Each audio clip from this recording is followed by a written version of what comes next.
We go to news overseas now. U.S. President Donald Trump has reversed his threat of a 20% fee on all Strait of Hormuz cargo shipping as the U.S. battles to break Iran's hold on the waterway. Now, Trump said the toll would be replaced by massive trade and investment deals with Gulf states just hours before the U.S. resumed its blockade of Iranian ports.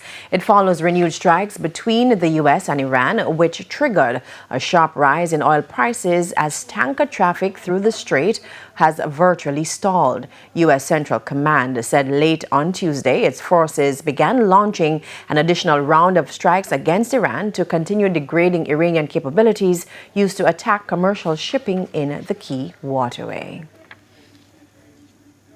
And the primetime news package continues with sports right after this break.